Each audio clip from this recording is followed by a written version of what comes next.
ఈ రోజైతే మనము ఒక చుక్క నూనె కూడా లేకుండా కూర అయితే చేసుకుందామా? ఎలా చేసుకోవాలో చూసేద్దాం రండి. హాయ్ ఫ్రెండ్స్, అందరికీ నమస్తే. అందరూ ఎలా ఉన్నారు? బాగున్నారా?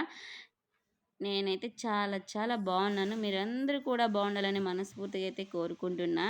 ముందుగా పచ్చిమిర్చి, బెండకాయలు, టమాటాలు బాగా కడుక్కొని ముక్కలు ముక్కలు కట్ చేసుకొని కొద్దిగా గిన్నెలో నీళ్ళు పోసుకొని ఆ నీళ్ళల్లో అయితే వేసుకొని వాటితో పాటు కొద్దిగా పసుపు కూడా అయితే వేసుకొని ఉడికించుకోవాలి. మేమైతే ఈ కూరని బెండకాయ బజ్జి అంటాము. ఇదైతే ఇలా చేస్తామన్నమాట. ఇంకా రకం కూడా చేస్తాము. ఇలా కూడా చేసుకున్నామంటే చాలా అంటే చాలా బాగుంటుంది. మీరు ఎప్పుడైనా ఇలా చేసుకున్నారా లేదా కామెంట్ చేయండి.